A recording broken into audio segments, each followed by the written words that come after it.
So, a report of Shabbos, Kinus HaShluchim, the Crown Heights Pulse. I had the opportunity to circle around Crown Heights, beginning with Friday night. The shul is packed, thousands of people, Shluchim, their supporters, Crown Heights Balabatim, happened to end up sitting near a mashpia and talking about Rabbi Melech Tzibel. And from there went to the host where I stayed, and there were about 20 people at the table.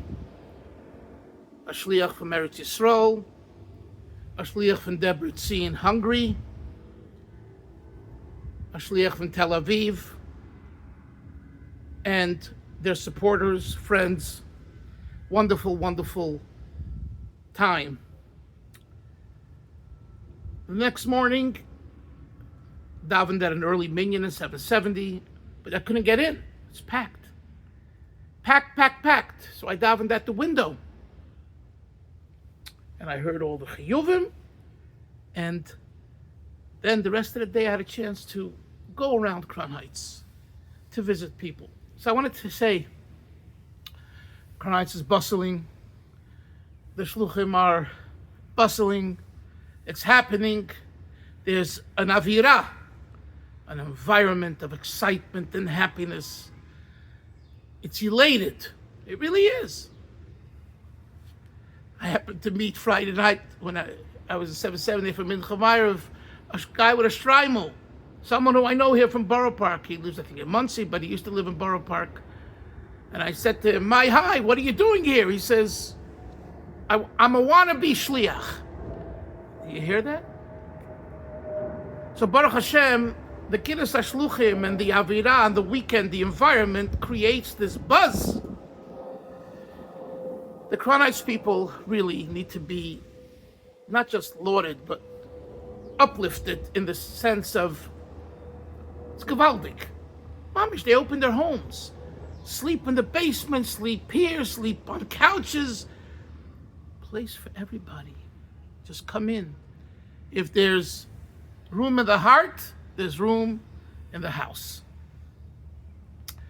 I also had an opportunity to meet some older people as part of what I do, oral family history, and we spoke about things that are sometimes a little painful, and we spoke about it in one particular situation. They're in their 80s, mid and to late 80s, and the wife, the husband, and the wife, was saying, they're not the way they used to be, the shluchim. And I said, look, let's not look at the negative. Her father-in-law was a Baal Mesiras Nefesh in Russia. And I said, it's a different time, it's a different period. And trust me, they have a lot of Mesiras Nefesh. It's a different type of Mesiras Nefesh, self-sacrifice. One thing's for sure, that what I find as I go around Crown Heights on the Shabbos Kinus HaShluchim and speak to this one and that one, the Crown Heitzers are swept into the shlichus environment. Even those that maybe don't have children on shlichus, or not most of their children on shlichus, they're still swept up by the vibe, the shlichus vibe. And as Shabbos was ending, so again, I made it into 770 for a mincha of kriya with, we did it, and then I went out because I needed air to breathe. It's stifling there. And I was sitting on a bench, and it seemed to be an Israeli shliach. And I asked him, where is he from? What is he doing? He said, he's in India. So I asked him, how does it work? Who sends you there and all that? He says, Hayom ze yashar la Rebbe. You ask the Rebbe for a bracha. If he gives you a bracha, you go. You don't even need mosquitoes, he says. The secretariat. I wasn't going to argue with him. Yes, no. I asked him how many shluchim are there in India. 17. I mentioned a particular person who I know was like one of the head shluchim there, or the head shliach. Again, I don't know the politics. And he says, nah, even he is the head. It was just very interesting how Hayom Yasharem Rebbe. Again, I'm not making a political statement. He's right, he's wrong. Just, he's here. And he's here and he's happy. Then there was another shliach from England who reached out to me a few years ago about a video I made about the Rebbe's brother, and we were talking, and he asks me about what do I think about going into the Rebbe's room, and he said he's afraid to go into the Rebbe's room. So I asked him, are you afraid as much as if I stand here with a knife and I'm about to stab you? Do you have those heart palpitations of fear? He didn't answer, but he said he doesn't go in. And he asked me what's my opinion, and we spoke about that.